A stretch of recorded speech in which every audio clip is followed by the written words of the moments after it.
Welcome and good morning. My name is Jim Vrettos. I'm a sociologist, John Jay College, also taught at Yeshiva University, and I also host a cable TV show called The Radical Imagination.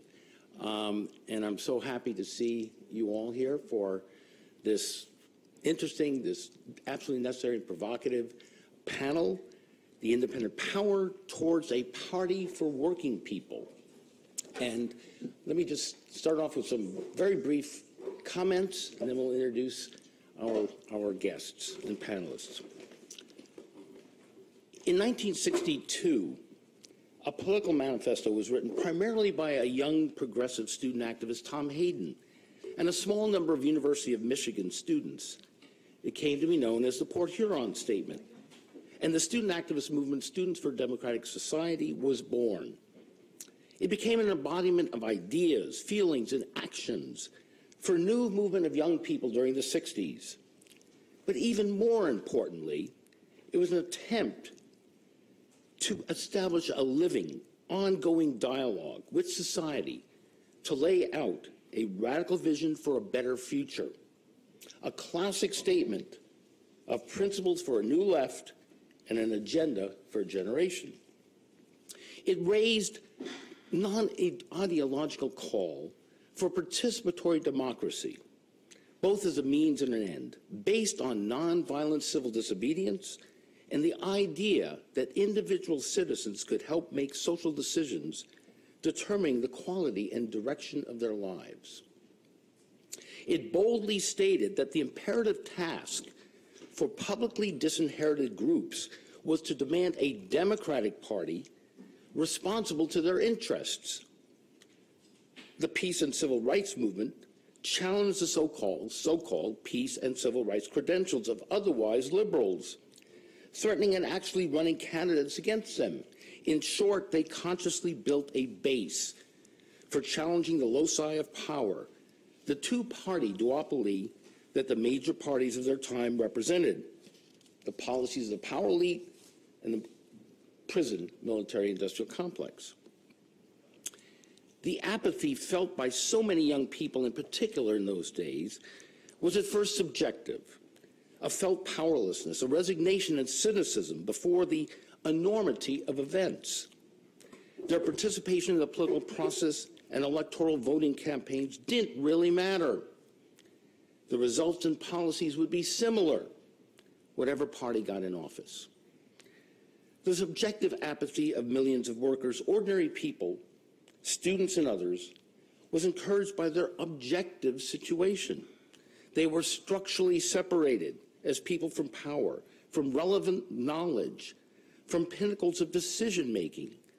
The American political system was not the democratic model that its glorifiers wanted people to trust and believe in. The political system frustrated democracy, confused the individual citizen, paralyzed policy discussion, and consolidated irresponsible power for military and business interests. Today, 56 years after Port Huron, we again have a campaign of resistance movements and independent campaigns challenging the militarism, structural violence, racism, patriarchy, poverty, and greed of an America that is still grappling with many of the same issues and concerns Port Huron identified.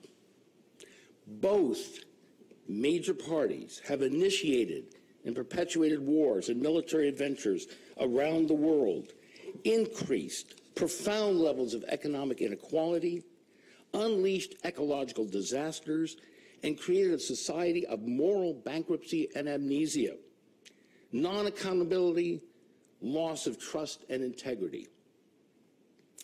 There are important positive energies today that speak of the possibility of a profound moral, political, economic, and cultural transformation in the country and around the world. Resistance, mobilization, and intensity of protest to the Trump regime has been unprecedented. The apathy that Port Huron spoke of has not materialized. The discussion continues among the great majority of the American populace who find their voices and aspirations stifled by the traditional politics as usual. Yes, of course, there are differences in the parties, but the overall trajectory is obvious to any objective observer. The oligarchs of war and the fearmongers that cater to a culture of greed, militarism, imperialism, poverty, structural violence, and racism continue to exert their profound influences on both parties, as they've done through policies over the past several decades. The crucial question is where and what form will all this political and moral energy take? What structures, organizations, and parties will evolve as we see the links in our various struggles? Our aligned interests and shared values go beyond single-issue campaigns. Or as Naomi Klein puts it, we need to lay out our yes. Or as our panel will be discussing, how can the progressive movement build independent power and a people's party? The answer to this question could well determine the success of the most important and inclusive progressive movement of our time. A new Port Huron statement in the making. So each of our speakers here on this panel represents a leading organization or campaign in the growing movement for political independence and brings a unique perspective to the table. They are some of the most accomplished independents in America today and truly represent the reality of building an independent people's party, a mass major new party on the left. And our panelists will include David Zuckerman, the 80th Lieutenant Governor of Vermont. Senator Bernie Sanders calls him the most progressive Lieutenant Governor in the country.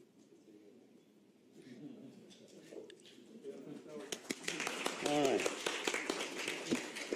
Gayle McLaughlin, the former two-term mayor of Richmond, California, and an independent candidate for Lieutenant Governor of the state.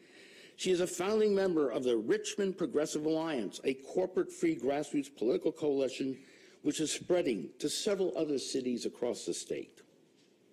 Tim Canova is an independent congressional candidate in Florida's 23rd district, contesting Representative Debbie Wasserman Schultz.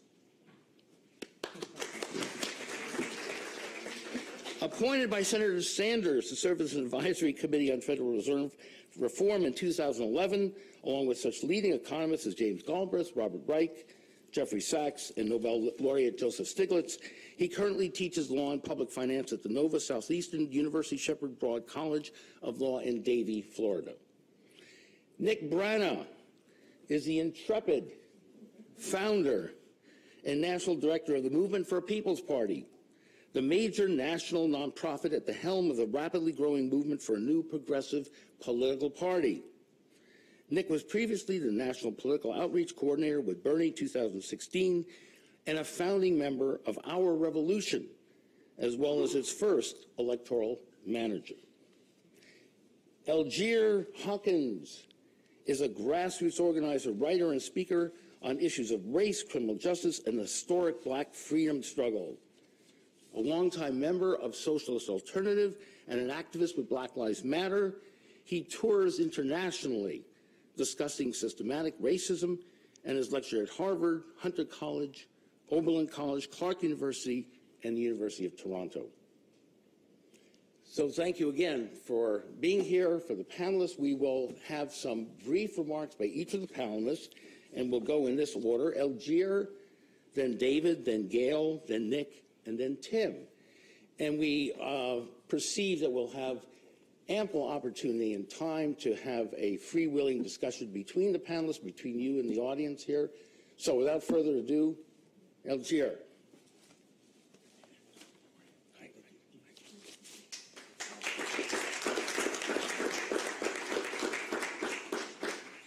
On September 1st, 1904, the opening speech for the presidency of the United States, a Socialist Party presidential candidate, Eugene Victor Debs, said the Republican and Democratic, or to be more exact, the Republican Democratic Party represents the capitalist class in the class struggle.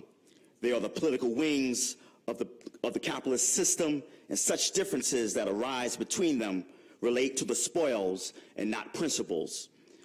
To say the least, we are living in the moment of the reactionary presidency of Donald Trump. Big business, the parties of big business, is in the throes of crisis for various different reasons, Republican and Democrat. And it flows from a deeper crisis of capitalism. We live in a new era of the Gilded Age, deep poverty, income inequality. We see the developments of gun violence in our communities, in our schools. We see deeper racial and gender oppression and a profound level of social alienation in our society. In this period, like the Gilded Age of the late 19th century and early 20th century, the ideas of socialism, militant trade unionism, and populism began to take root among the working class and the poor. I definitely believe that a new generation is discovering ideas of resistance and social struggle in the communities, in the workplaces, and in the universities. The corporate domination of our lives, from Occupy Wall Street to BLM to the various teacher strikes around the nation. I think the election campaigns and the victories of Socialist Alternative, of Shama Sawant in Seattle, Washington in 2013, and then again in 2015, the Sanders phenomenon in 2016, and the Ginger Jensen campaign in Minneapolis for City Council in 2017, and also the growth of the Democratic Socialists of America, I think express a hunger among the wide swath of workers and youth for an alternative to the political establishment. In recent weeks, Shama Sawant, Socialist Alternative, housing activists, social justice organizations, and progressive union members led a campaign to tax the largest corporations in Seattle, to fund housing, particularly the construction of affordable housing, but also deal with the profound crisis of homelessness. The Tax Amazon campaign was a major victory, not only going up against the behemoth of Amazon, but going up against the richest man on the planet, Jeff Bezos. Like the $15 minimum wage victory a few years ago, it wasn't just a profound victory from the sense of extracting reforms from big business, but also it lifted, I think, the possibilities of what can be done if we organize and mobilize, and certainly when we have elected representatives in the city council and the state houses of this country. It challenged really the power of the corporate elite and also the political parties, and also putting on notice the so-called progressives within the Democratic parties, within the Democratic Party, and their inability on a sustaining basis to represent and effectively fight in the interests of the working class and poor. This Tax Amazon campaign has raised issues all around the nation. In other states, they're talking about a Google tax to fund key social and public services for working people and the poor and the most oppressed. Shama Sawant, who ran as an independent socialist, while many within the left and the so-called progressives in the Democratic Party told us it was a mistake to run as an independent, certainly, and to run as an open socialist. When we won in 2013, and in fact in 2012, we ran against the biggest Democrat in the State House in Washington. And we gained 20,000 votes. And for us, we celebrated like we had won, because we believe that that was the groundswell to a new paradigm opening up in U.S. society, coming out of Occupy Wall Street. Shama has used her office as an organizing tool to build social movements based on the idea and the concept, in fact, that it is the working class, it is the poor and the most oppressed, and their potential power that are the true agents of radical change in society. And ultimately bringing those social movements into the halls of where corporate power resides. Shama Sawant lives off the average wage of a worker. She doesn't see herself as an elected official, corporate politician. She sees herself as a worker representative. The work of Shama Sawant and Socialist Alternative, and certainly the work of Ginger Jensen on the question of housing and affordability. These campaigns, we believe, will be a powerful example in this period. And particularly, and I want to end on this point, particularly with the new activists coming into struggle, and many of them are using the strategy and the tactic of running inside the Democratic Party. They will have to go through the lived experience of going up against a behemoth like the Democratic Party and their leadership and the very corporate interests that moves and motivates the Democratic Party. We must be patient and we must engage them and find a way to break them away from the Democratic Party and begin the idea of running as independents, as true progressives, even as socialists as well. And I think the road to a new party of the working class, the poor, and the most oppressed will learn the lessons of socialist alternative and the groundbreaking victories. Thank you.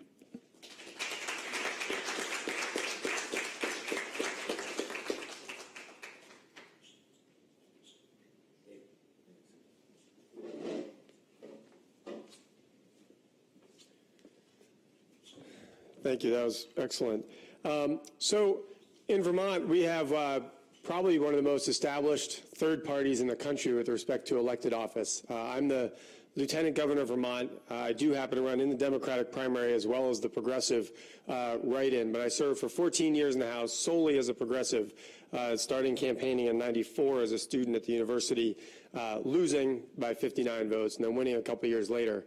But even before that, I got involved. Frankly, Bernie Sanders inspired me back in '92 when he was running for Congress in Vermont as an independent. And what most grabbed me, and I think if we're trying to talk about building parties, is having candidates that speak it like it is, that don't mince your words to try to appease everybody or reach everybody in very soft, nuanced language. You've got to talk about the reality that working people are facing out there with respect to housing, education, healthcare, transportation, and job opportunities. And if you do that, people will listen. Even in the speech, in the write-up here, it says, how do we give working people the major new party that they're calling for? I would say we don't give anything. We build it with them and with ourselves to make it happen. But it's also really important when you're with the idea of not, mincing your words about what you believe in, but also saying them in a way that can be heard and stopping talking sometimes and listening. Literally this morning at about 5 o'clock when I was in the airport in Burlington coming down this way, there was a young man with one of those red hats. It's got about 4 words on it. I think you know what they are. And we were in line waiting to get food, and I said, hi, how are you? And he said, oh, you're willing to talk to me? Well, I think that's really important. If people don't feel like we're willing to talk to them, why would they want to listen to us? And there's a lot of struggling people out there that have taken the bait hook, line, and sinker, and we had about a 10-minute chat waiting in line, and he was all about that guy doing this and that and the other for him, and he's even waived his, salary. I said, well, it's fine. You waive $400,000 salary and you give yourself $1 billion tax break. I think you're going to do okay. But I tried to talk to him in a way that wasn't confrontational because he wasn't going to listen to. I mean, that doesn't get us anywhere. And the other part about building a party and reaching people and having them say, oh, I can embrace what you're standing for, is to actually go out and, yes, definitely get the progressives from within the Democratic Party to realize that the party has sold them short time and time and time again, but also all of not just independent voters. And in Vermont, by the way, you don't register with any party. You register to vote. And I'm going to go off on that in a minute. But there's so many people that are completely disenfranchised from the system altogether. They don't vote at all. They don't register to vote at all. And when people come to me now as Lieutenant Governor and say, I'm thinking about running, how do you win? How did you do it? You won the primary against the Democratic speaker. I called my race 2 years ago Bernie 2.0 in the state of Vermont. The Democratic Party wasn't exactly thrilled with me. I know others feel that way at times up here, Gayle. And you know, the party wasn't exactly helpful, but there's so many independents. So when these people come to me and say, how do I win? I say, on the local level, you're running for the state legislature. In Vermont, that's a door-knocking campaign. It's a $3,000 or $4,000 campaign. It's very different than a lot of issues here in New York in terms of scale. But go into their living rooms and sit and listen to them before you just tell them everything. And they're feeling disconnected from the political process, and rightly so. But if you give them a different sense of what an elected person can be, because we're talking about building a party, part of that I assume is electorally, then they will remember that, and they will stick with you for quite a long time. So it's important to be angry and generated and excited and powerful in the heart, but you've got to be wise in your mouth and in how you relate to people, and go where they are. I would say anybody in this room, if you were to take someone's hand and yank them towards you physically, what did most people do? They dig in their heels. They're going to resist, right? Which resistance is good. I'm all about resistance, but there's a different form of resistance. And instead, if you go stand next to them and start walking with them and take their hand, you can start to guide in a new direction. And I guess partly what I'm pushing for is a little bit of patience. Bernie ran in '81 is when he got elected mayor. We don't have 40 years. We're running out of time, and I get that. But it's got to be from the bottom up. It's got to take patience and persistence. And the final thing I'll say is with respect to the electoral system, you've got to understand the electoral system. And if you work it from the ground up, we're talking about voter registration. We're talking about this whole registration with a party crap. To me, it's important to remind people parties are private entities. It is not government's job to create lists for private entities of who their people are, right? So, like I said, in Vermont, we just registered a vote. In August, when people go in to vote, they're going to get 3 ballots because there's 3 major parties in Vermont, Progressive, Democrat, and Republican. And they're going to vote one of them and put the other 2 in an outbox, and nobody knows which one they took. And that actually has helped us be able to do more, because then you at least are on a more level playing field. So I think I'll wrap up. Certainly don't take corporate money. That really doesn't get people very excited about what you're doing. And we have to keep organizing and just keep building lists. When I spoke in January, right after I'd been inaugurated, to 20,000 people on the State House lawn in Vermont, in Montpelier, we shut down 3 highway exits. In Vermont, we love per capita. On a per capita basis, it was the biggest rally in the country because we only have 600,000 people in our state. But the energy was palpable. And the silver lining of this horrific presidency is the number of people who are saying, oh, it matters. It matters to be involved. Look what we just let happen. And it's our job, and I think we have a prime opportunity to grab that if your messaging is good and if you work with people and not just, to me, in people's faces. So that's my quick thoughts. Thank you. Thank you very much, David. Gayle.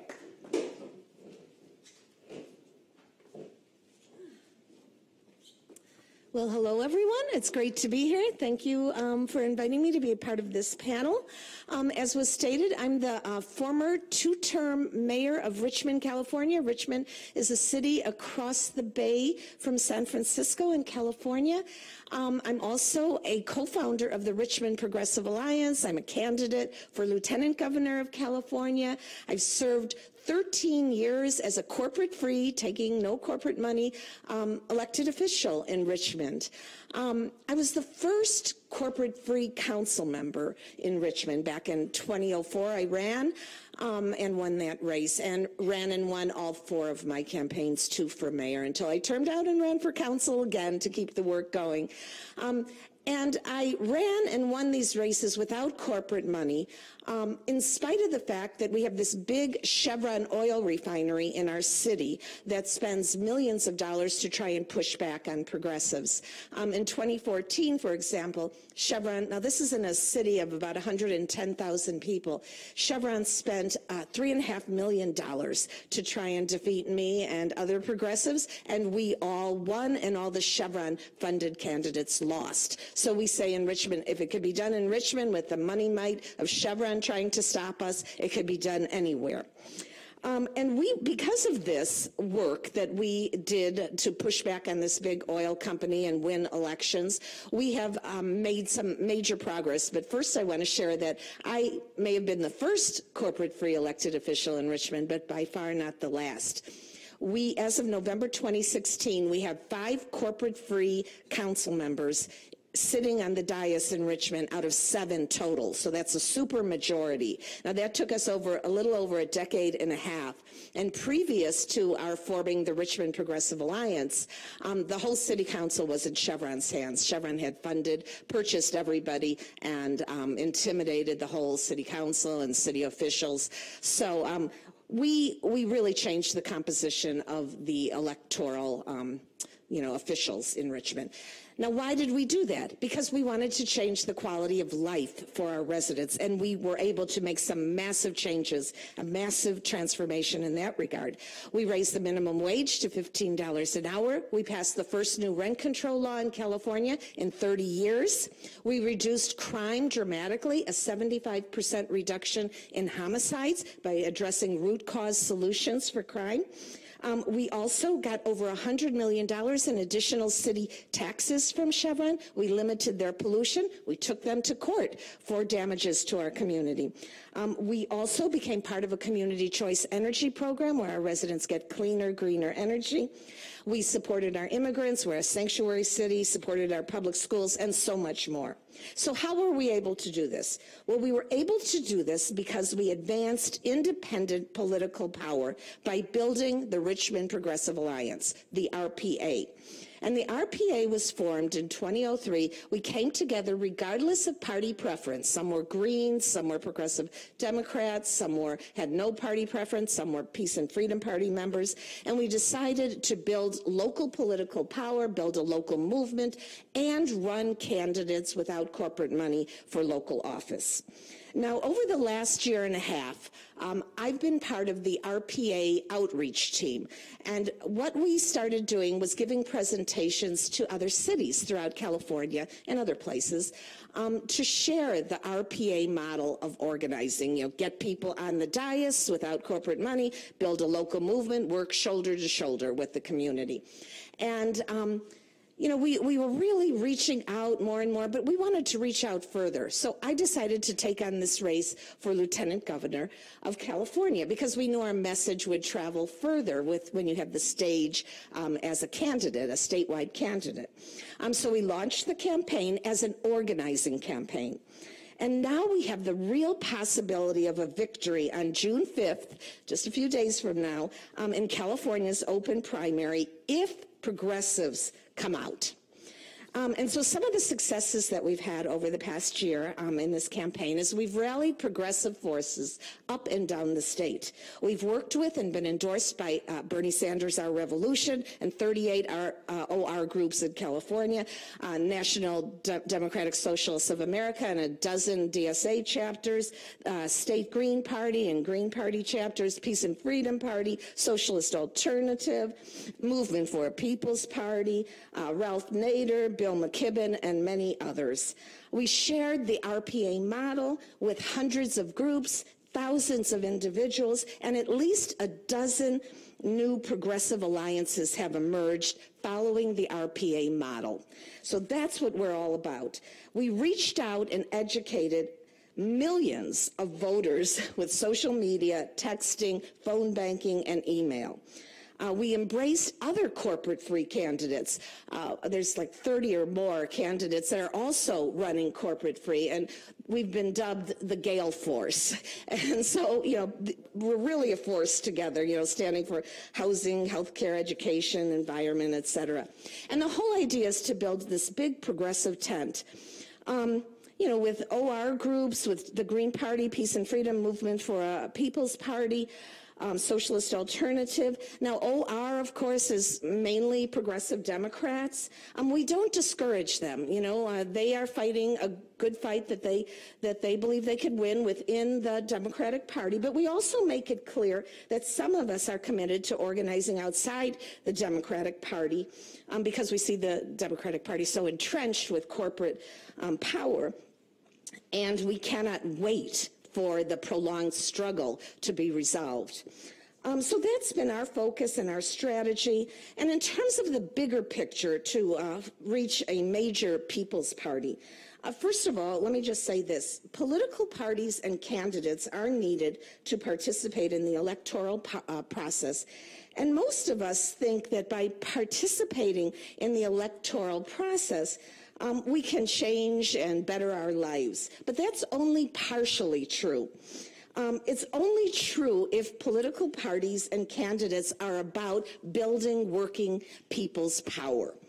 And I think most of us know that the electoral process is rigged. And you know, this process that we have in this country, this electoral process, allows elected officials to be bought off, and it creates a pseudo-democracy. You know, elected officials that are bought off will sometimes change minor aspects of policy, but they keep the system going. But elections, political parties, and candidacies are indeed important to accumulate more power for working people and to put a people's agenda on the table. And it gives us opportunities to develop organization and power and to take power away from the 1% oligarchs that rule. So what is the only way out of this sad state of affairs? That is to elect candidates who play by a different set of rules, who will help build a movement with real power and build the needed consciousness to challenge corporate domination. And that means building alternative organizations, an alternative movement and party.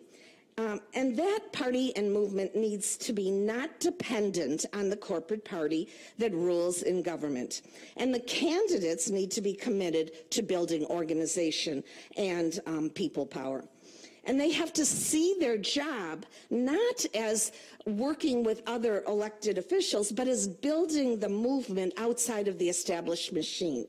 They have to know that there's a class divide and know what side they're on, the side of working people. And they have to be clear, you know, as candidates and elected officials, that elected officials won't save people. You know, our job is to be part of a movement that builds power to force government, all government agencies to respond to the people's needs. So ultimately, we need to build power, organization, and unity during election seasons to ideally win, so that we can continue to build power, organization, and unity in non-election years until ultimately we have so much power, so much organization, and so much unity that we are truly able to change our lives and to bring forward the kind of people's agenda that we all deserve. Thank you very much. Thank you very much, Gayle. Nick, are you ready? Good.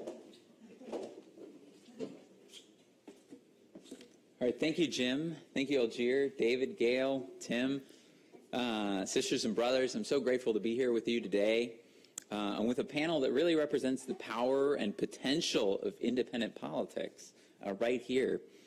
And in the spirit of really expanding the conversation, I thought of, you know, what could I add that could be unique and what could I begin with? And so I'd like to start by beginning with something that, a subject of great importance that I find is often overlooked in progressive strategy, and that is technology and the pace of modern change and new opportunities that it affords that were not available beforehand. And so modern technology is advancing exponentially, and it's raising questions of tremendous importance. What was once science fiction is becoming science fact. In the next few decades, machine labor will increasingly replace human labor on a massive scale. Genetic engineering will allow us to create genetically perfected, what's called designer babies. Transportation will be driverless. Blockchain will enable direct democracy. Interplanetary travel will become possible. Computers will melt into our surroundings, into everyday objects, become ubiquitous. We will create fully immersive virtual worlds that feel as real as our own.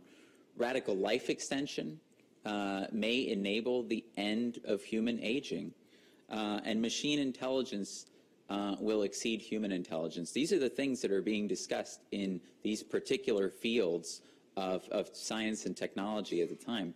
And it makes the sphere of government all the more important, that the level of the consequences that we will face from political decisions is raised to a level that has never existed before. It also gives us a potential to achieve and provide for people that humanity has never had before either. And so really for millions of years, human existence has been defined by scarcity, pitting people and nations against one another for limited resources. That is no longer true. This generation, all of us here, have the ability to achieve what is a stirring milestone, really, in human evolution, and that is the abolition of scarcity, the abolition of human needs, to be able to provide for basic needs for everyone. And that is an incredible transition in human history, enabled by technology that we have today, not in the future.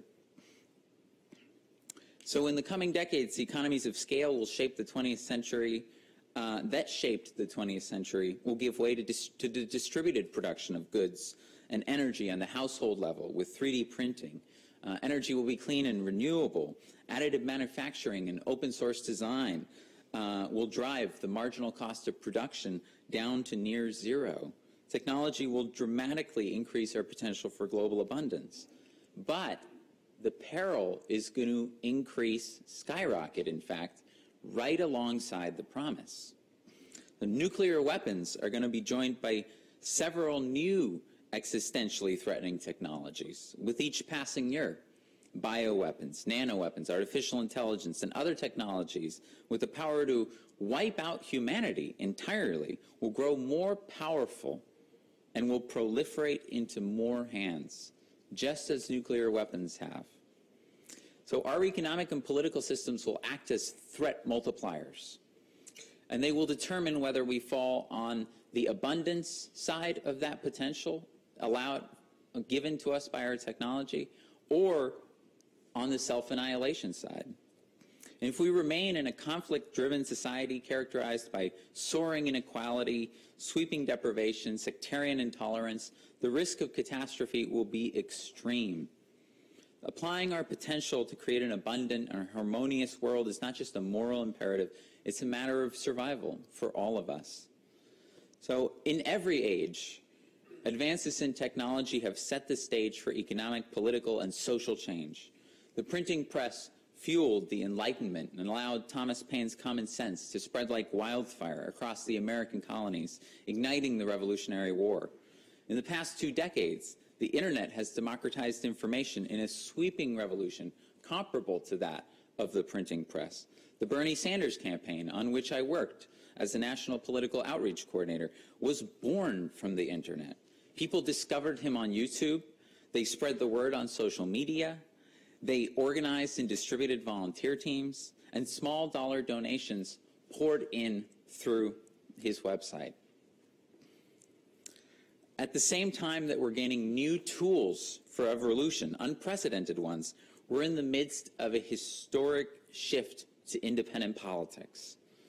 In the past 15 years, the public's confidence in institutions, bedrock institutions of society, including government, mass media, big business, banks, the criminal justice system, our education system, has plummeted to historic lows.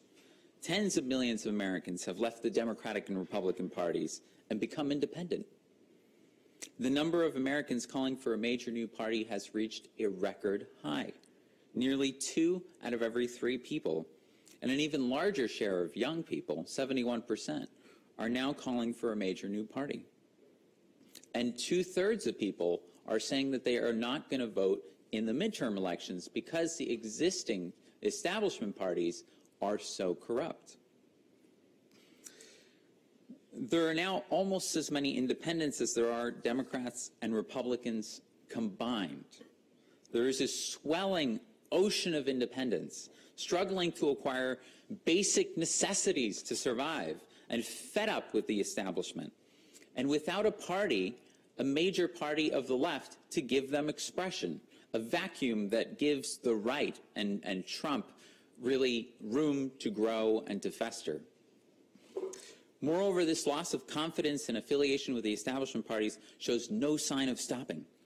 So as these trends progress, the political system becomes more unstable as the establishment parties hold fewer and fewer and fewer people within them, and the political system as a whole becomes ripe for realignment. Meanwhile, the now electorally decimated Democratic Party has systematically knocked down the pillars that have sustained it for decades. It has betrayed unions for ever since the 30s. It has the unions that it has attacked for decades are now leaving it, and some are even many going independent, expressing an independent will, and many increasingly going Republican. And you actually see the same thing among young people. The young people that the Democratic Party has left in debt have abandoned it in huge numbers, and now as well, we see that many are going independent, the overwhelming majority are, and more are even joining the Republican Party than the Democratic Party. That is incredible. And while business supports the Democrats, the Republicans are even better. And so what you have is a party that has lost all of its pillars of support and that is left teetering. So in sum, we find ourselves in a world where our ability to provide for people and to create abundance has never been greater. The perils of our technology have never been more menacing. The tools for revolution have never been more powerful. And the old guard establishment parties are teetering and are close to collapse. In particular, I believe, the Democratic Party. And the public is demanding a new party. And the moral imperative to remake our world has never been more urgent. There has never been a better time for working people to come together and to unite for a major new party for working people. Thanks.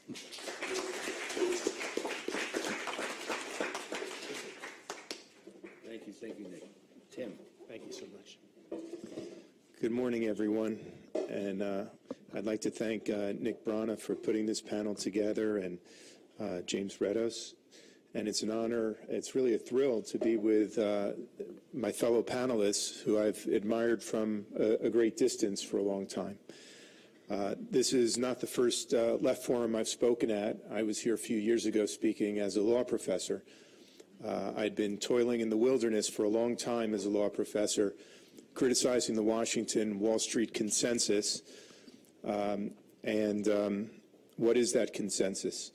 I spoke a lot about central bank independence as one of the pillars of the Washington Wall Street consensus. Trade liberalization, financial liberalization, fiscal austerity, and of course fiscal austerity's twin, or what fiscal austerity enables, is a privatization agenda. And we see this today with so many areas of our lives subject to privatization. K-12 public schools on the chopping block. Our water systems, our transit systems, our infrastructure, our prisons, and we shouldn't forget our election systems themselves are now increasingly in the hands of private corporations that design the software for the electronic voting machines. As a law professor preaching this critique of the Washington consensus, I was in the wilderness for a lot of years, and I know in politics timing is everything, and perhaps my timing was pretty off for a while. To be railing against Wall Street during the bubble years was not really an effective career strategy, and I stopped I stopped really criticizing so much, and I started to look at what the Federal Reserve was doing there during the 1930s and 1940s. So it was more of a historical look, and that's what I presented on a few years ago when I was at the Left Forum, a book chapter on the New Deal and public finance and how the New Deal built a bottom-up recovery instead of trickle-down. And it was part of a book project called When Government Helped, learning from the successes and failures of the New Deal, that was published by Oxford University Press. So at that time, and for most of my life, I never had any ambitions to run for a political office. So what changed, what got me into politics? In many ways, I was already involved just as an activist. I was active during, the Spirit of Seattle, 1999 to 2001, where we saw this global anti-corporatization or anti-global corporate movement. I got involved in the Trans-Pacific Partnership. Before that, it was Occupy Wall Street, of course. But it was in 2015 when I got involved with the Citizens Trade Campaign against the Trans-Pacific Partnership and tried to get in touch with my local congresswoman's office to lobby against the TPP. And I found that even though I was a tenured law professor at the only law school in her district, I couldn't get anyone's attention in that office, not even one of her aides, to talk about the problems I saw with the investor-state dispute settlement provisions of the TPP. And out of frustration, I went to a protest outside of the Congresswoman's office in her district. And that Congresswoman, of course, became my opponent, Debbie Wasserman Schultz. Wasserman Schultz was the only Democrat in Florida's House delegation to vote to fast-track the agreement. And as we started to bear down and look at her record, we saw that she had taken over $330,000 from corporate interests that wanted that TPP. And to some of us, it was a little bit of a revelation. When we would see this Congresswoman on TV, she was usually railing against the Republicans. After all, she was the head of the Democratic National Committee. But to see the degree to which she had dipped herself in corporate money or drowned herself in corporate money was really quite something. It wasn't just the TPP. Of course, we can go to opensecrets.org, and we saw that she's been taking millions of dollars from Wall Street banks and private prisons and fossil fuels, and the whole list of big corporate interests were contributing to her and affecting how she was serving as a congresswoman. I still had not really thought of running for an office, and when she voted to fast-track the agreement, my friends at the Citizens Trade Campaign and I started to look around the district to see if we could convince some Democrat to run against Wasserman Schultz in a primary. And it really encapsulates what's wrong, I think, in the politics right now. You take a look at the congressional map, and something like 85 or 90% of the seats are pretty safe seats. They're either Democratic or Republican because they've been gerrymandered. This was a very safe Democratic seat. I think even today, Republicans make up only 25% of registered voters in my district. So in a three-way race with me as an independent, I hear folks say all the time, you're going to be like Ralph Nader. You're going to help elect a Republican. Well, a lot has changed in 20 years since Ralph Nader, or 18 years. It's been 18 years of more failure and more corruption by both of these parties. And a relatively small percentage of the voters were independent in 2000. As Nick mentions, today 45% of voters are independent. Among millennials and Gen Xers and younger, the estimates are something like 70% are now independent. So much has changed.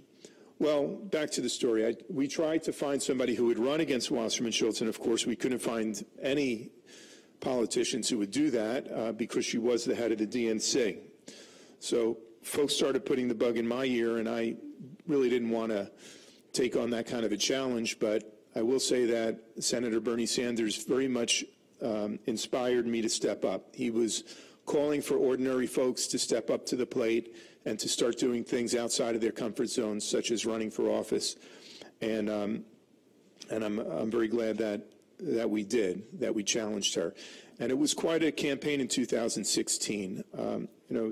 David Zuckerman mentioned the importance of grassroots organizing and door-to-door knocking in a campaign. And that's really what our campaign was about. We built up an enormous army of volunteers and field organizers in our district.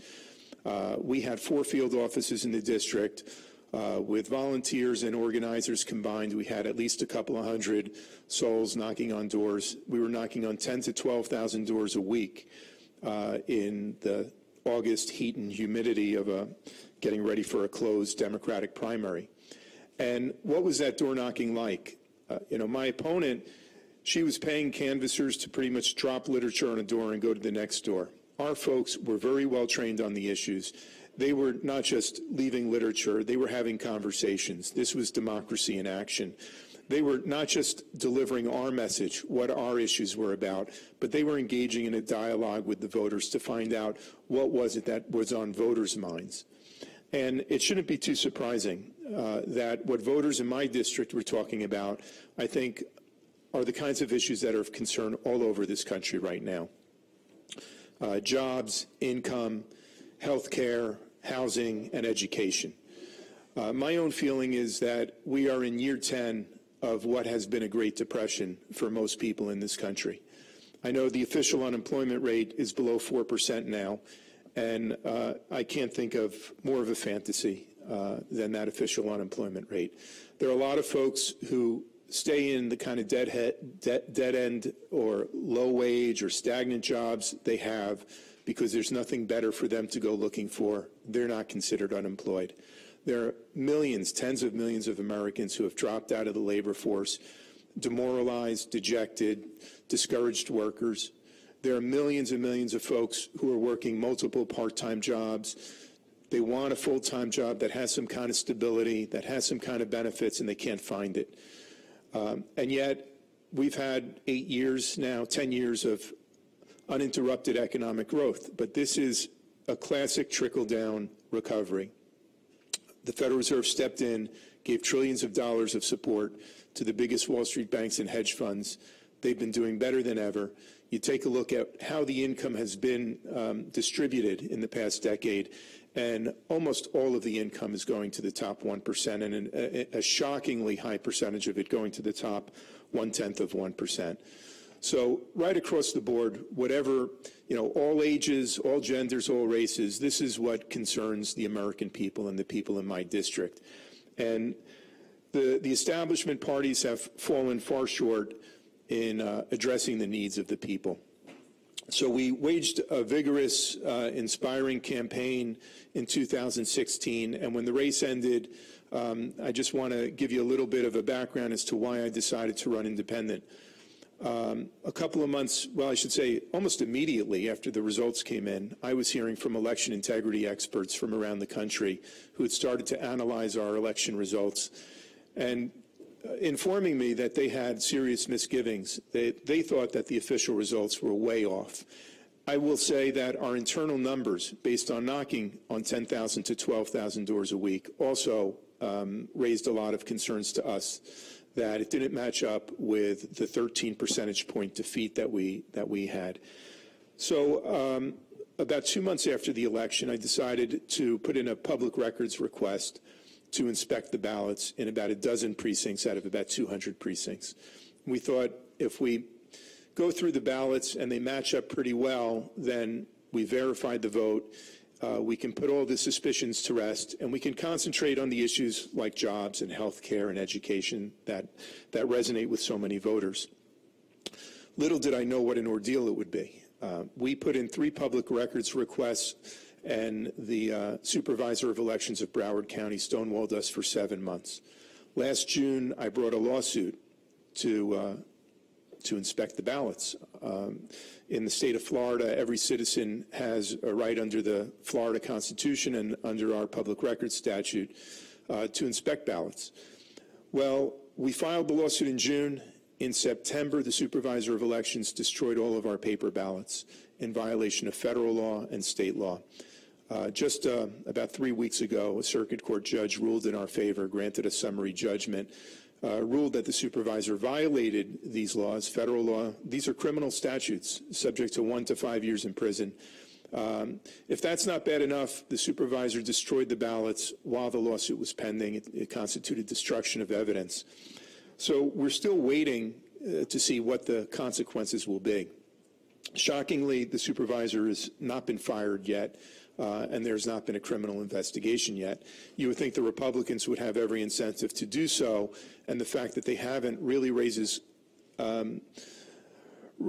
profound concerns that both of these establishment parties have been washing each other's dirty laundry and will continue to do so. So we put out a message to all the Democratic Party leaders in Broward County and around the state. I sent letters to them all, asking them to join me in simply calling for an investigation of this ballot destruction. And the response, I guess I should say the silence was deafening. None of them even responded to our letters. And at the same time, you take a look at this younger generation that seems to be waking up. Certainly the Bernie Sanders campaign woke up so many Americans, particularly younger folks. And you compare the kind of activism and of this younger generation that's waking up with the silence of the establishment parties in the face of what is obvious corruption and election rigging. And certainly it's not just my election. Right here in New York, what happened in 2016? Last October, the New York City Board of Elections entered a civil consent decree. This was an action brought by the U.S. Department of Justice, the New York State Attorney General, and Common Cause. And the New York City Board of Elections admitted in this consent decree to having purged more than 200,000 American citizens from their voting rolls in the days before the Bernie Sanders-Hillary Clinton presidential primary. However, they promised they'll never do it again. It sounds like one of those Wall Street consent decrees, right? Well, that's just not good enough. And it's really shocking that that kind of election rigging on such a massive scale is not met by criminal investigations. So I decided, instead of running as a Democrat in a closed primary, that this time I was going to run as an independent in the general election. And it puts us on the ballot in November, and probably more importantly, all of those younger independent voters who can't vote in a closed Democratic primary are now up for grabs. By running as an independent, this is a wager on that generation. This has got to be the year that this generation wakes up and asserts itself and doesn't put up with more status quo politics. You know, in the late 1960s, before he died, Martin Luther King Jr. was talking about the need for a radical redistribution of wealth and political power in this country. And this country took the other path. It stayed with the status quo. Instead of a redistribution, well, I should say there was a redistribution. The redistribution continued to flow to the top.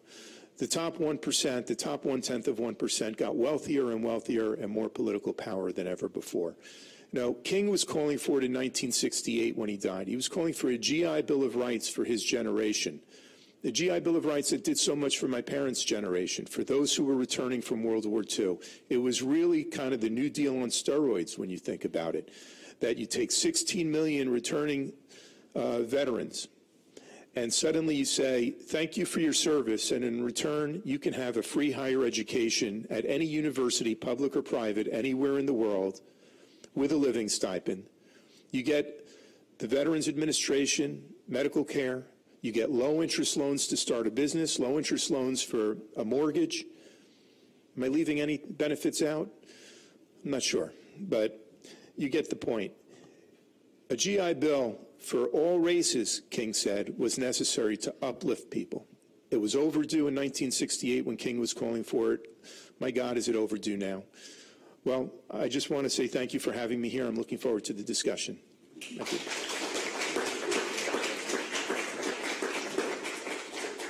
Thank you very much. We certainly are looking forward to the discussion, and I think we all agree we're out of the wilderness, right? And we're approaching, if not entering, the promised land. And to get this started, because I know there's, you're chomping at the bit there in terms of, is that okay? That would, okay. There we go, sorry.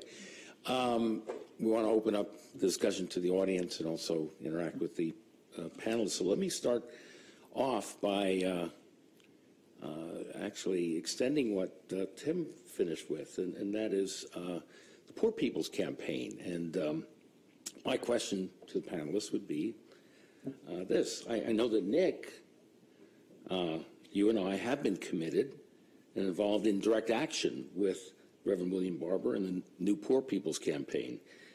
So what are the other panelists' positions on the campaign? And specifically, as many of you pointed out, the need to incorporate a moral transformation of values and radical love into independent progressive politics and parties, a fusion politics, if you will.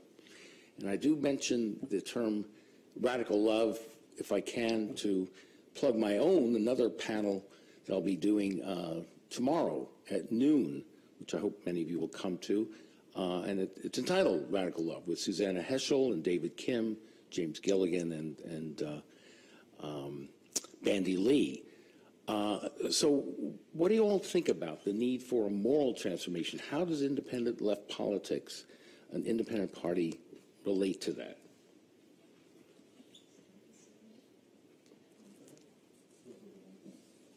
Yeah, I guess we can speak for wherever you are. I'm just going to go first. So, yes, so the Poor People's Campaign is the fact that it's resurging and there's a regeneration of it is a wonderful, wonderful thing.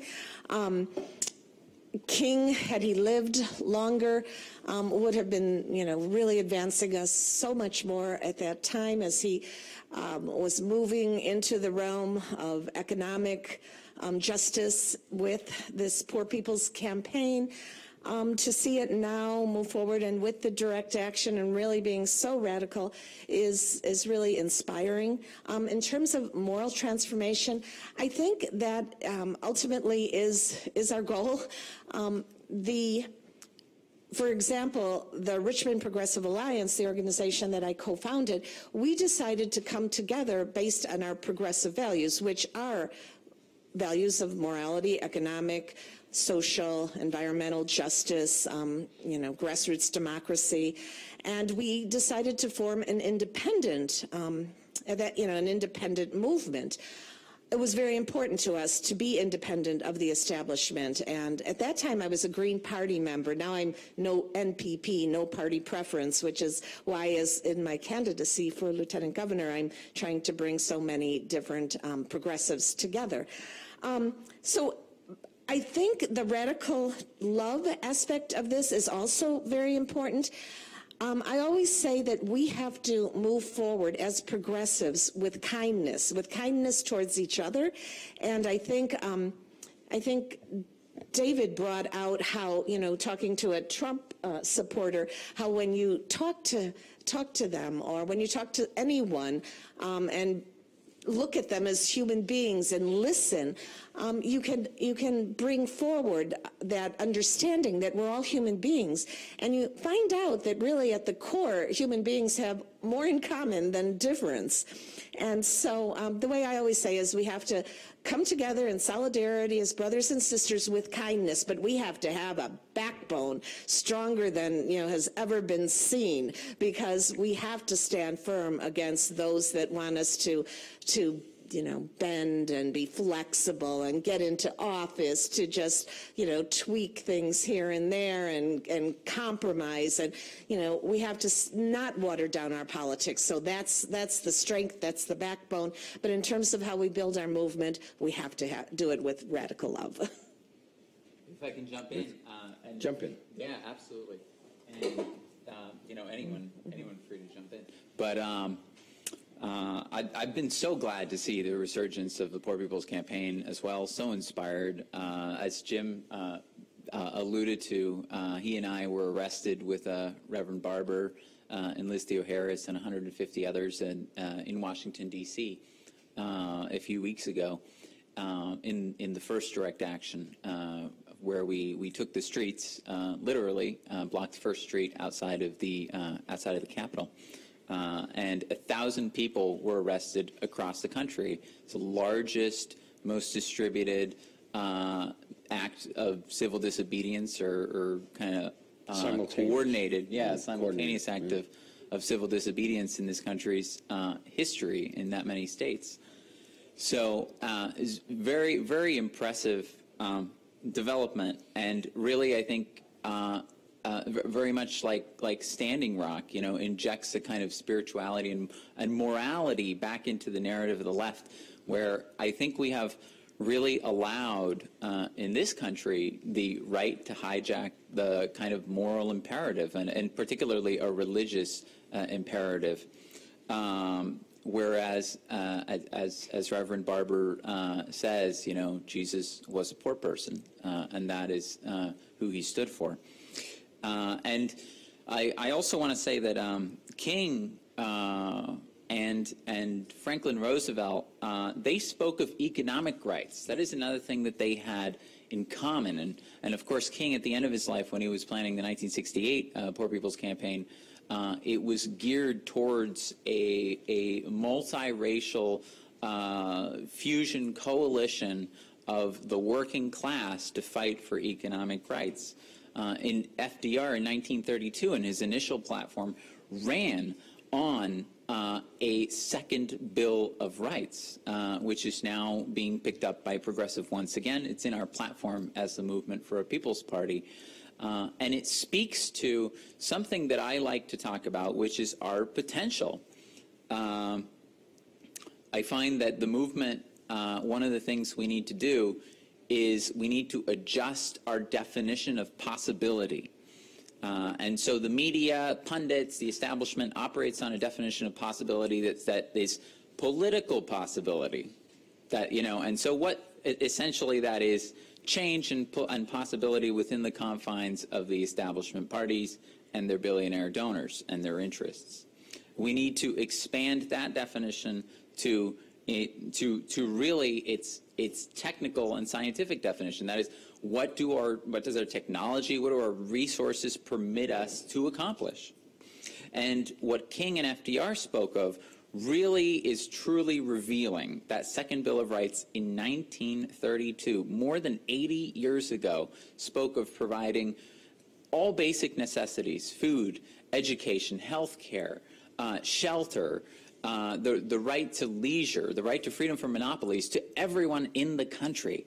That was our potential back then. If we can do it now, easily.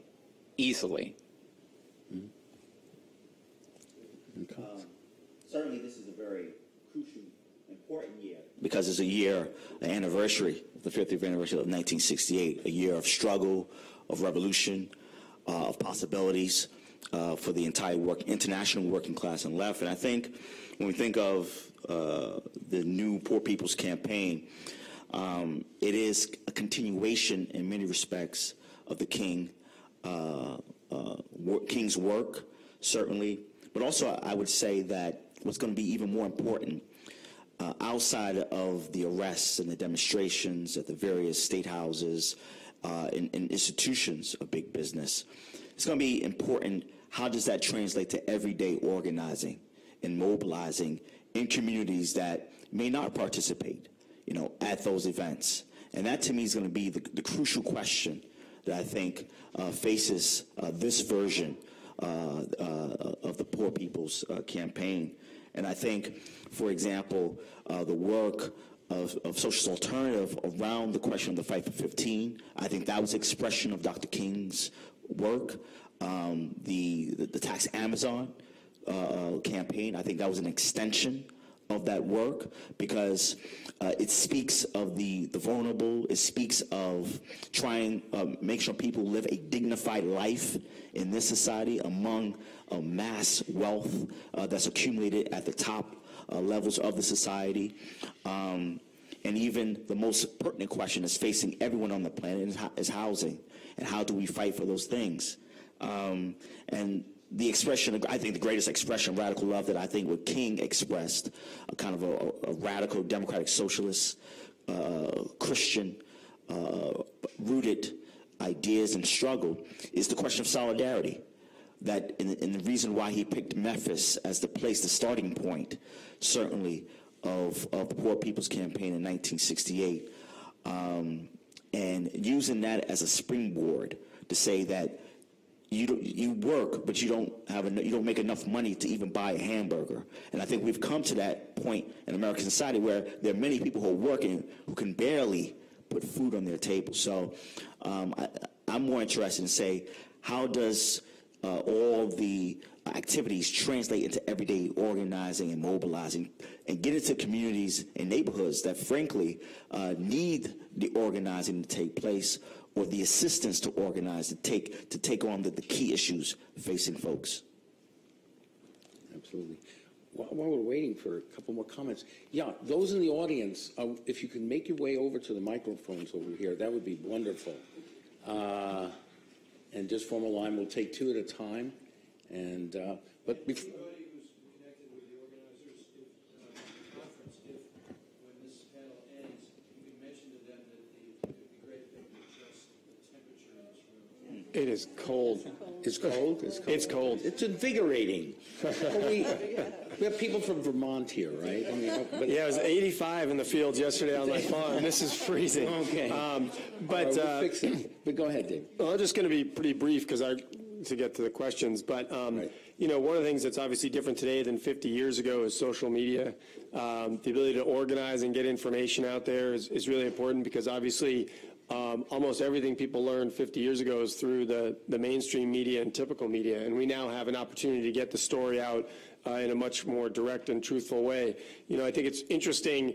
I think the terminology, of course, is excellent because a lot more people are poor than not, which is a frustrating and challenging thing as we're in a sponge-up society as opposed to the trickle-down sort of theory.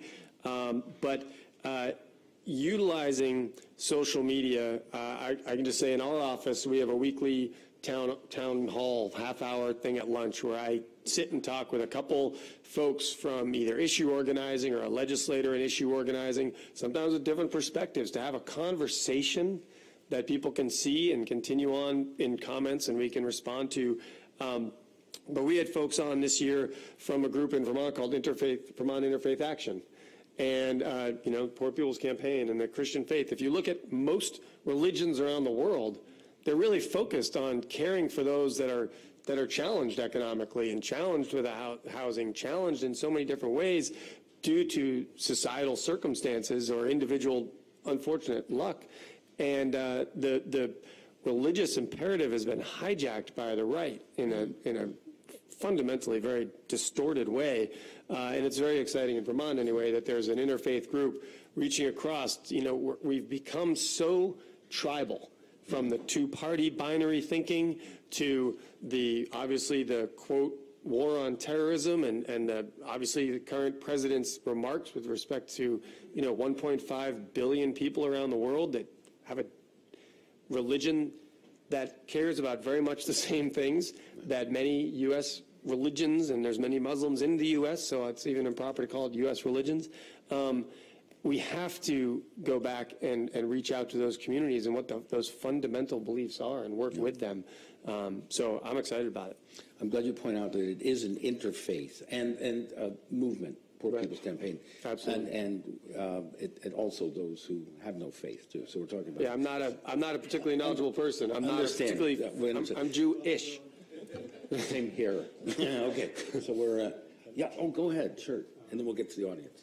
I often say that what we have today is a movement of movements, that there's a racial justice movement, economic and social justice, an environmental movement, and it's important that these movements work together and that they not be fractured. It's disturbing to see so much division within the progressive movements. As far as the idea of radical love, I think we've seen a certain type of radical love, the kind of radical love for money. It's amazing how this top 0.1%, the billionaires, they've got more money than they could spend if they lived 1 million lifetimes, and it's still not enough for them. So the idea of a different kind of radical love, one that's based on a concern for humanity, is long overdue.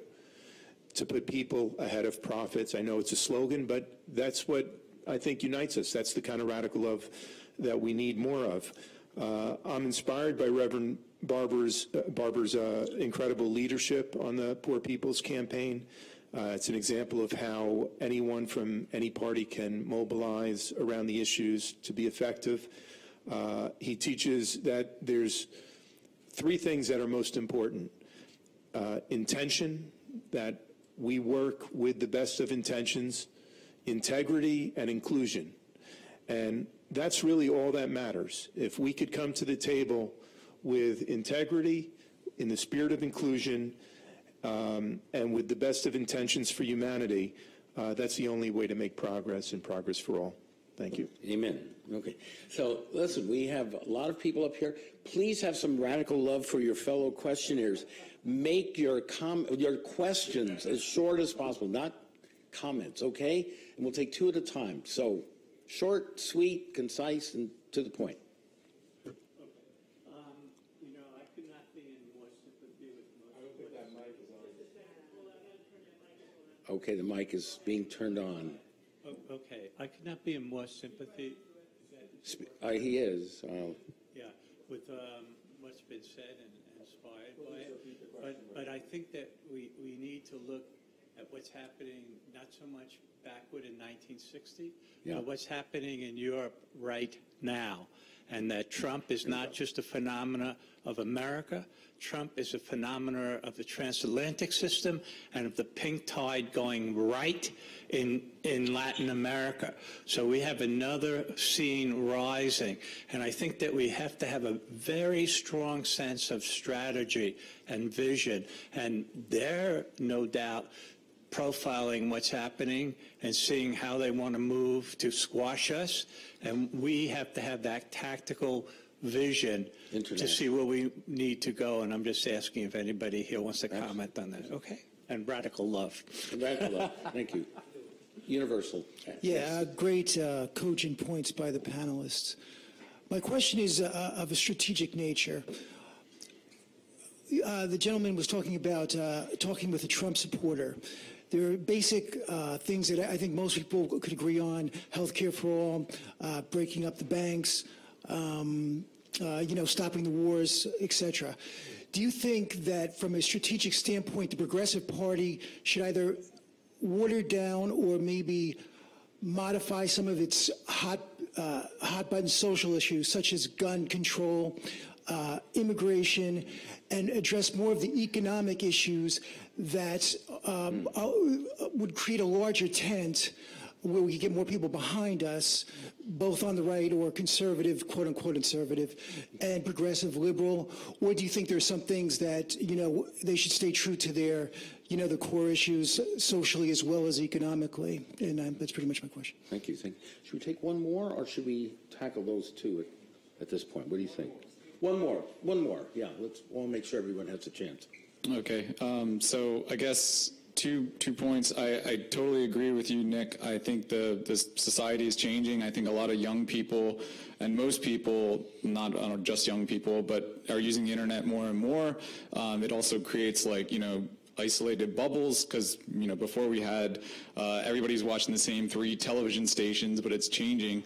There are a lot of older people, honestly, that are watching those same 3 television stations. So a lot of people are missing out on Tim and Bernie and other great debates and other things like that you can see on YouTube.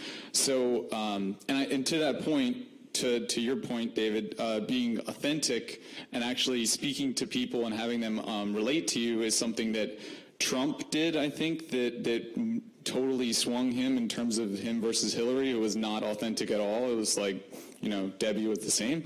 Anyway, my point is, the first question is, how do you actually plan to reach more people? Besides, social media is great, but there's going to be maybe, until it's like 2050 and everybody's using the internet all the time, there's a lot of older people that are just stuck reading the Wall Street Journal and watching CNN, MSNBC. They think they're progressive. How do you reach those people? How do you reach the people that we can reach? that are still on the older forms of media?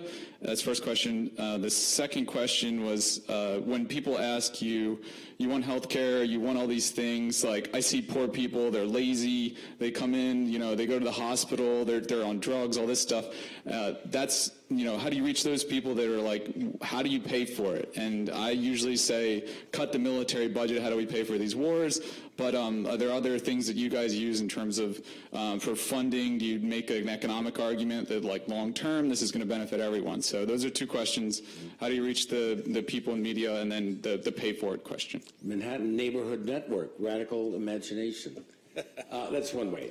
And there's many other outlets, but yeah, please. A couple of them reference the things I said.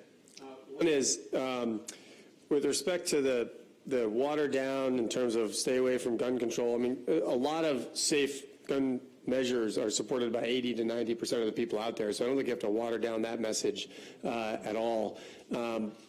Overall, when I first got inspired by Bernie, I was a hardcore environmentalist. I'm privileged white male, et cetera, and his focus on economic injustice like a laser really brought to mind for me the idea that, someone's not going to buy green energy that's more expensive when they can't put food on the table or a roof over their head. Someone's going to point the finger at the other who's taking their job when they're feeling economically threatened.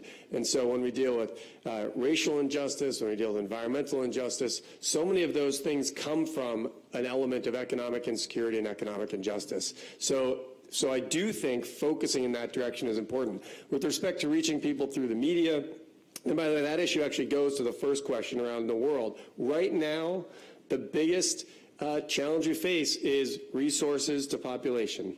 And that's what this battle is all about. That's climate change as well. International refugee status, 64 million people on International Refugee Day in February.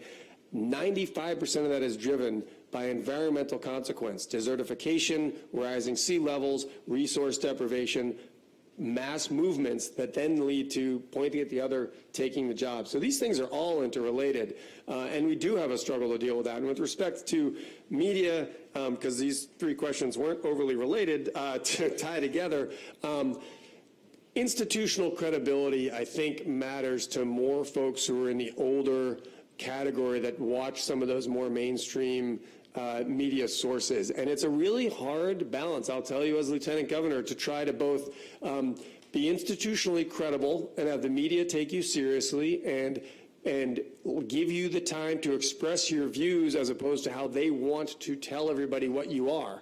And that's the challenge of something like the People's Campaign, Poor People's Campaign, of getting arrested. A lot of folks who are 70 and 80 years old and they watch a bunch of people get arrested at State House go, who are those people that have all this time to go get arrested? That's radical. I don't like it.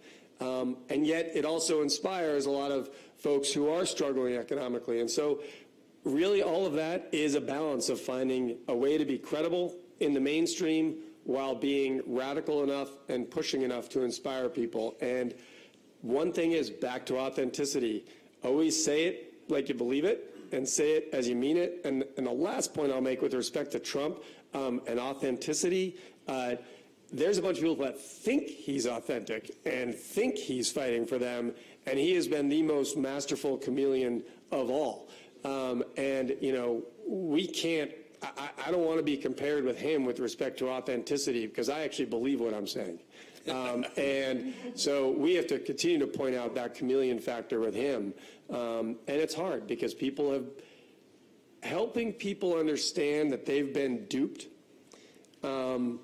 is tricky because they will feel like you're calling them stupid.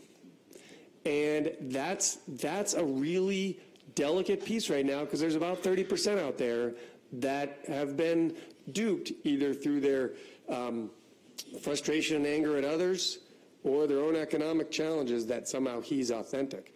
So a lot of different comments. I don't know if that's an answer to the different things, but sorry.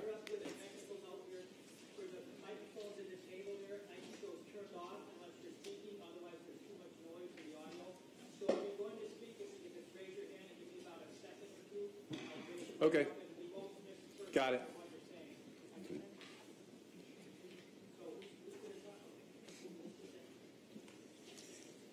Okay. All right, so let me try and address all of these questions briefly.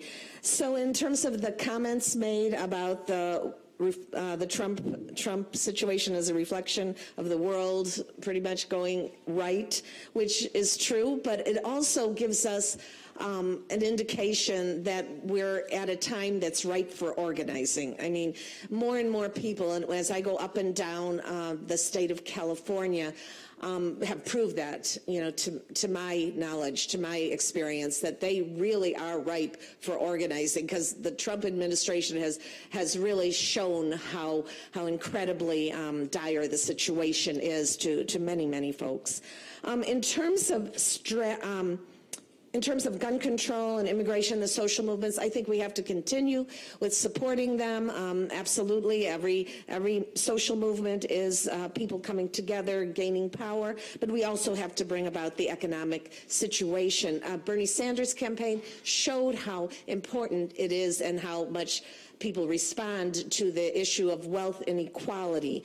I know I always say on my travels in California that we're the 5th largest economy in the world, and yet we are a state with the highest rate of poverty in the nation. So that inequality, you know, really reigns true to people's consciousness. In terms of society changing and using yes, we are using the internet and social media. That's what my campaign has truly been working on, as well as my many presentations. We have more engagements through social media than any other statewide candidate in California. And that's an indication that people really, because we address the issues, people want to really converse on the issues. We also do texting and phone calls. Automatic phone calling, so we're using the technology. I think we need to keep using it, but also having field teams. We have field teams throughout the state, people canvassing, people, you know, being out there at events. Also, my presentations, I've traveled like 1 to 2 weeks every month since last June, you know, mainly in Southern Cal, but also further up the coast. I live in the San Francisco area. So a lot of presentations, and, you know, sometimes to senior citizens, so trying to, you know, reach them on a one-on-one, you know, as a group, but also doing the one-on-one mingling before and after. And in terms of when people say, how do you pay for the programs and the ideas like Medicare for All, free public college, and, you know, things that I'm talking about, and many of us are, I bring up 3, and they're all 3 economic funding policies. And they're all taxing the 1%. One of them, in California, we have Prop 13, which keeps property taxes low, which is good for homeowners, but corporations have manipulated it, so we want to close the corporate loophole. It'll bring in $11 billion of extra money for Californians to raise up the quality of our schools, et cetera. Also talk about a millionaire's tax. So for each $1 million someone or a corporation makes, they have to go up a higher tax bracket than is now in existence. And I talk about an oil severance tax. We don't want any more oil extraction, but California is the only state in the country that doesn't tax, the only major oil producing state that doesn't tax oil extraction. So I say, if we make that tax so high to make it unprofitable for them to keep taxing, or to keep extracting, and then every year make it higher and higher, and the money that we take in from that tax, we could use for renewable energy projects to really further remove us from the dependency on fossil fuels. So those are some ideas.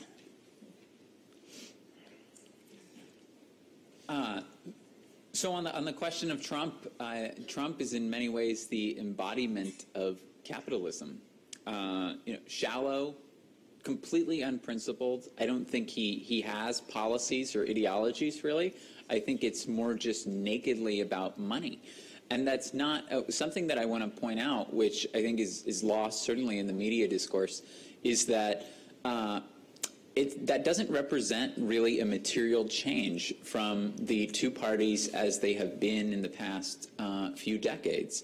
It rather represents a falling off of the mask, of the facade that the two parties had. So Trump is simply more obvious about it, whereas the Democrats and Republicans carrying out variations of policies that the Democrats and Republicans have carried out for decades, really. So he is just exposing the ugly face of the establishment in a way that is really brazen. And I've heard people recently, like Rick Wolf, compare it to the elites' kind of dash for wealth and power right before the French Revolution, where they became even more brazen at a time of such great and widespread suffering. In terms of how we pay for it, I think public banking is something that we need to pursue. Gayle talks about that a lot, and it's something that's picking up a lot of traction. Actually, there are public banks that are being discussed on the municipal level in California. There's a statewide one being discussed in New Jersey. So it's taking on a new life. And I think that actually when we face another recession, which we're 9 years into this recovery boom cycle, the United States has never gone more than 10 years without a recession. So I think it's important to appreciate the fact that there will probably be a recession in Trump's first term, and that's something which we can talk about perhaps later as something that we have to account for and recognize in our strategy as the left, because you can bet that the establishment will be prepared for that. Another thing is obviously taxing the wealthy.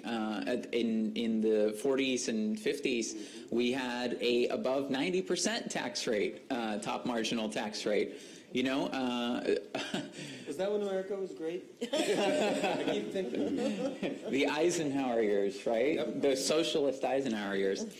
So FDR actually proposed a maximum income. So you can imagine that now that sounds like completely, you know, like utopian and, you know, unbelievably radical. But that's where the conversation was. It was also part of the, and this helps appreciate how far the two-party system has driven us to the right. It was a part of the mainstream, things like a job guarantee, which is just kind of entering the narrative again. It was a part of the mainstream discourse in the 60s. And so was the universal basic income, you know, and these concepts date back to FDR, Martin Luther King, the 60s, you know, mainstream discussion by Democrats. It was actually the Democrats who shot down a universal basic income that Nixon put forward in 1971. And so that's where the discourse stood. That's how far to the right it has moved. And the last thing that I'll say is that in terms of the international aspect, I think that we are seeing a globalized crisis, certainly in Western countries, of neoliberalism that neoliberalism has brought on, and a loss of confidence in neoliberalism. And you saw the same thing happen in the 30s in Germany, Italy, the United States, and that is that when people lose confidence in the establishment parties and establishment institutions because they are really beating them down to such a degree, then they exit those to the right and the left.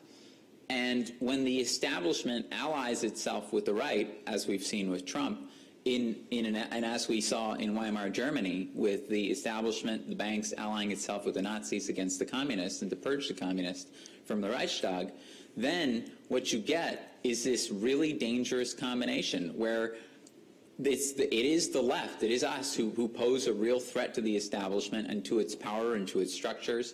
And so therefore, in an effort to try to counterbalance that, it allies itself with the right. And so that is, I think, it gets to the heart of the importance of the conversation that we're having today, and that is we as the left need to offer the yes. We need to offer, this is what we're for. This is what you can come, and this is the alternative that we are posing that is not within the establishment. Because if the right is the only side that offers that, we've already seen what happens. Trump happens. And the stakes are even higher when you're talking about the creation of a new party for example. I believe that that elites in this country, as they did in France, will drive the establishment parties into the ground, probably the Democratic Party, and then they will create a new party themselves to replace it. And again, that elevates the importance of being able to oppose that. That's what they did in France with Macron. We want to try and get everybody's questions in, so go ahead. I really like everything I'm hearing. I want to ask you to think about and perhaps respond to being more concise and consistent in our messaging. And if you listen to Reverend Barber, and I was at all of the actions in D.C., arrested in the second week in the Capitol Rotunda. If you listen to any of the interviews he does on the mass media, or Reverend Liz Theo-Harris, they always say the Poor People's Campaign, a national call for moral revival. And they're emphasizing the links between the moral and the economic and the social. Week 2 was specifically focused on gerrymandering and voting issues. Week 3, tomorrow, Monday, is on environmental and healthcare issues. And the other thing that he's doing so well that I want us all to think about and learn from is emphasizing the idea that it's a moral fusion movement, and to bring in all of the groups with a commitment. I will fight for you on your issue, and you will fight for me on my issue. And I think that's one of the great weaknesses of the left and the progressives generally. And we see the counterexample in Trump. He never talked about issues, but he was so clear and consistent in just saying, I am your champion, I will fight for you, using that kind of demagogic rhetoric. And we need to be clear and consistent in much the same way. And also, one final comment about Dr. King. And he was specifically talking about guaranteed income during his last year and in his last book. And I think I'm glad to hear Nick bring in universal basic income, because that's my issue. Two parts to this, and I promise it will be quick. My name's Jan Weinberg. I'm the founder of Show Up America. I do full-time peace movement activist work. Nick, if you would address the connections that you plan to have with the peace movement organizations that are around the country. More importantly, for Tim Canova, when you challenge Debbie Wasserman Schultz, you're challenging Barack Obama and Hillary Clinton's connections to big money. When you challenge the TPP, you challenge the Business Roundtable, the Chamber of Commerce, and the Council on Foreign Relations, the largest, most powerful lobbying organizations in this country. The antidote to that are the people in this country. Please let us know how we, the people, can connect to your campaign, Twitter, Facebook, and your website. Thank you. Hi. Back to the fake low unemployment numbers. Over 60% of our college graduates can't get jobs in their field. They go to work for Starbucks, TaskRabbit, scrape by in the gig economy. Corporations lay off experienced, qualified workers over 50, refusing to hire them back. Yet, the left seems to support the millions, and I do believe it's millions, of foreign college students who can stay here, work for 3 years, get visas, and actually have an incentive for corporations to hire them, a tax break. The left supports H-1B visas. Obama said their spouses get to work too. Now, I would like to know, what is the disconnect? Because time someone on the left says anything about immigration, we're bashed.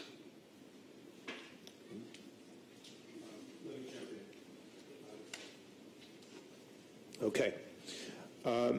These questions relate back a little bit to the previous set as well, and the rise of Trumpism or right-wing movements in Europe and Latin America and elsewhere, which I think is inevitable when you have massive, whether it's hidden or not, massive unemployment and underemployment. It happened in the 1930s, as Nick suggested. It's happening again today. So what the left really needs, what this progressive movement needs, is a full employment program. How to pay for it was also alluded to some degree. Modern money theory says, and I think economic history suggests, that there doesn't need to be any financial constraints on fiscal policy. We can run much higher deficits, but try selling that to the American people. It's a very tough thing. What I like to do is to bring up New Deal history as much as I can, and maybe this is sort of the educator in me. I think that resonates with older folks. One of the questions earlier was, how do you reach older folks? I know part of it is, do you reach them through social media, through door knocking? How do you do it through the establishment media?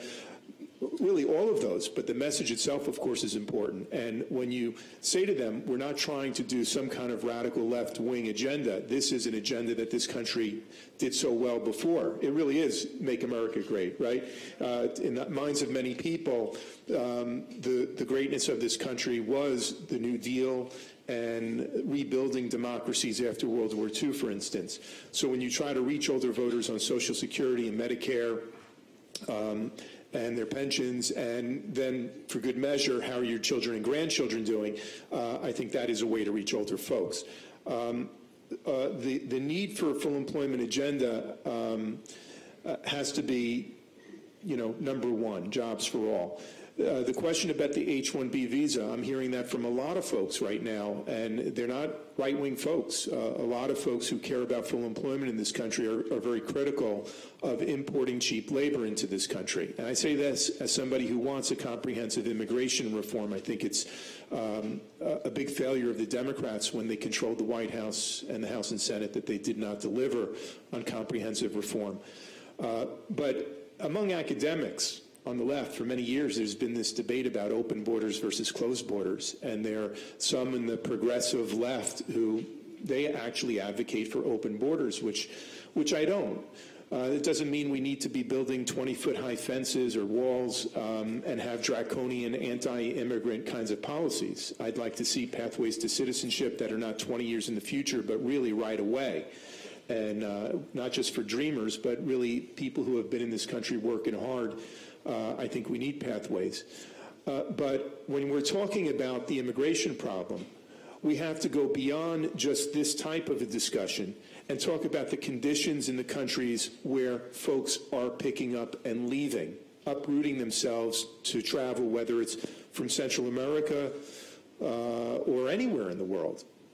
This country has not been a good neighbor for too many years.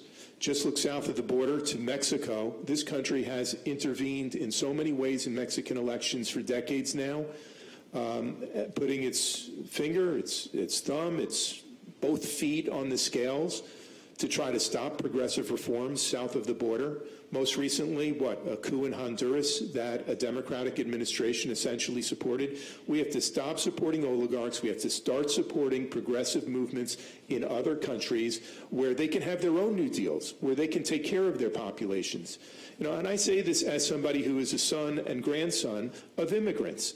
I understand immigration and I support immigration, but we've got to go beyond this to actually being a force for good in the world and helping other countries achieve their own full employment programs. And I do think the H-1B visa program, it has been bad for a lot of American workers, and there's a lot more effective ways that we can be helping folks around the world. You hear often that we don't have trained labor here, and that's why we have to bring in trained labor from other countries. Well, one solution is to have better training programs and have better education programs.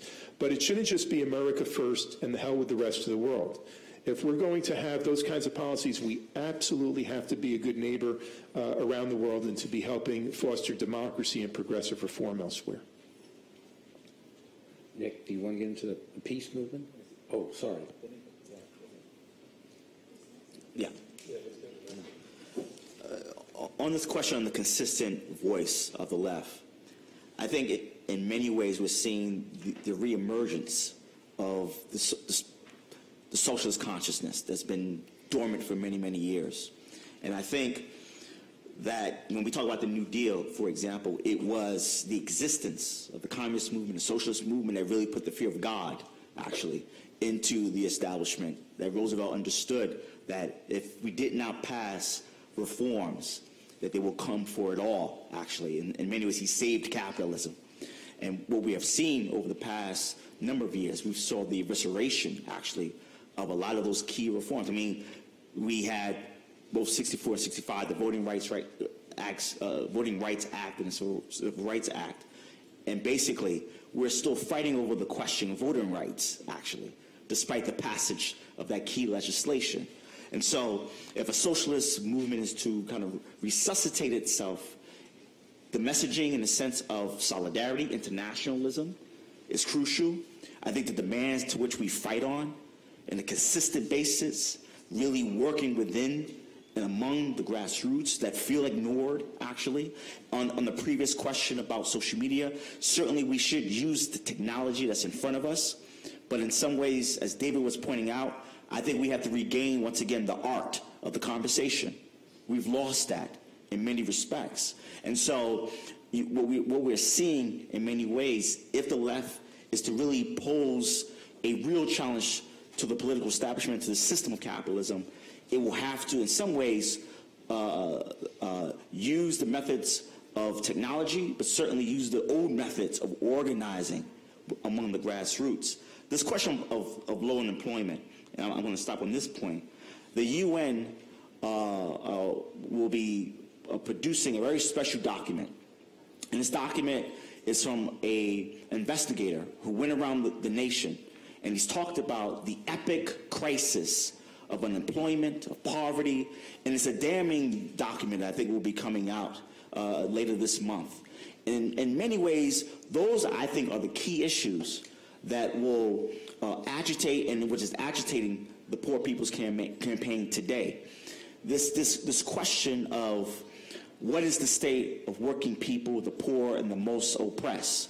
And it is a devastating reality that despite 50 years, and in fact 70, 80 years of the New Deal, we have returned back to the same questions that our previous, even 2 generations had to fight over. And that to me says that this system of capitalism, that socialism is no longer a dirty word for a whole new generation, in fact. And that's very promising. And that capitalism actually is the more dirty word. And a new party that is born will have to have discussion and debate about what's the character of its program and how it's organizing and how they take on, I think on every issue, we'll have to have some policy to address the wide swath of concerns that working people have. We're fast running out of time here. Can we over? A couple more questions. Oh, I thought it was over. Well, okay. Make it fast. Yeah. So simply, one theme that came up, getting independent voters. Data is clear. Bernie Sanders' campaign generally was, anyway. My question is about the intersections between looking at issues of employment, labor, race, and sex, and all these other intersections that for most people, it's not simply, an issue of getting a job, even though that's important. I think we see, like the gentleman before, the first gentleman, some European countries are moving towards a far right because of these intersections. So what's your opinion on that? Yeah.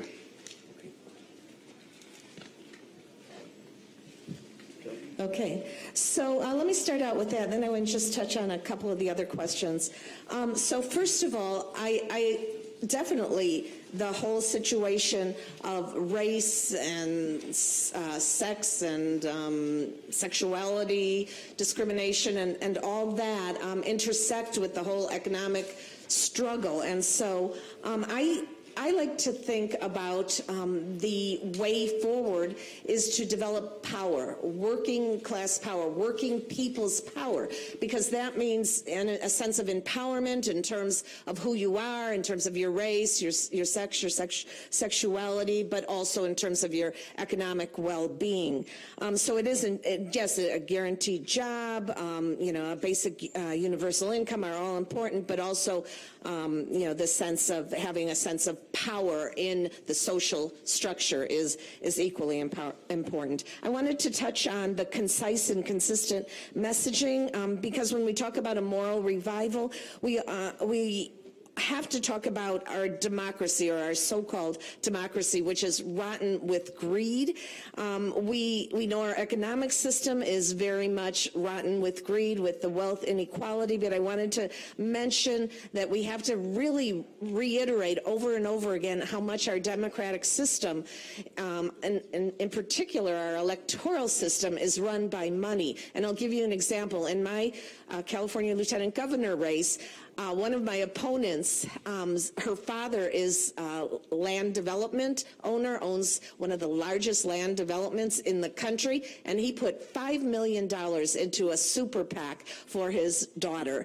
You know, some dads will think about buying their daughters a pony. Well, this dad wants to buy his daughter a lieutenant governor's seat, and she herself put $2.5 million into her race. So you see, you know, here we are doing this grassroots campaign and working really hard and getting out there and getting the word out, but we have all this,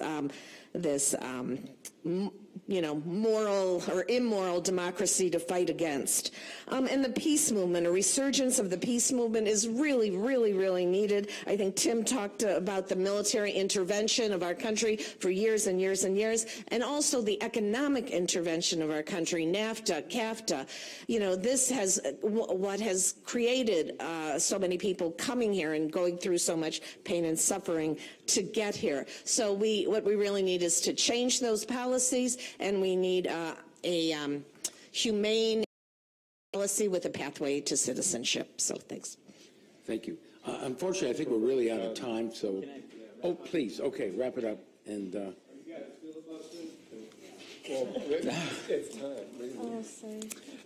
and so I wanted to touch on the question of how the Movement for a People's Party relates to peace, the peace movement. And so we oppose American imperialism, the legacy of the U.S. taking over as the dominant empire from the United Kingdom, and all of the interventions that Tim talked about around the world that we've had, knocking down governments, regime change. Of course, we're in complete opposition to that. The military, like the financial sector, is consuming our country from the inside out.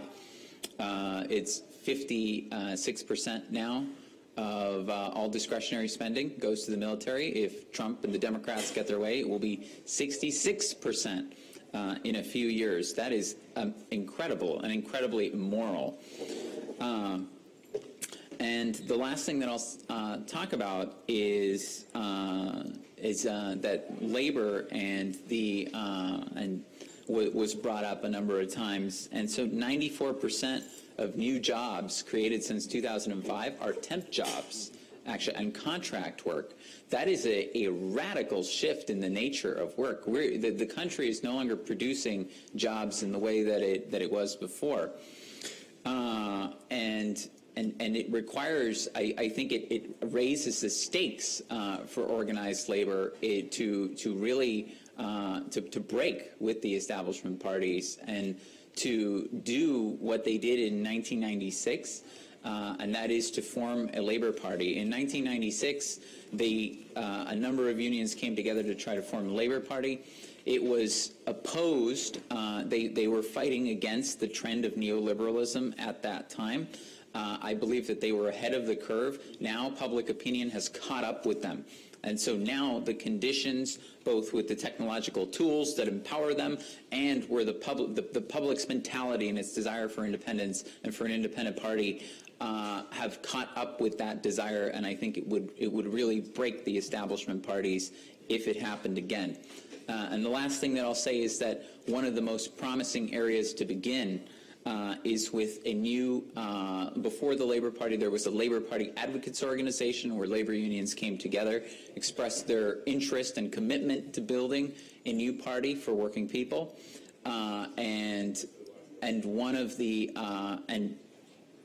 what a lot of the folks who worked on that at the time have come to, the conclusion that they've come to is that we need community labor candidates to begin working from the bottom up, and I think that is exactly where we should start. Okay, 30 seconds. Let me just for for 30 seconds. Let me just say, I just wanted to answer Jan Weinberg's question about what folks can do to help my campaign. Go to timcanova.com and help in any way you can there. Thank you. I have a book that I've written, and we have copies of it. It's called Winning Richmond, How a Progressive Alliance Won City Hall. And people can go to my website to learn about my campaign, GayleForCalifornia.org. Thank you for terrific participation. Thank you to all.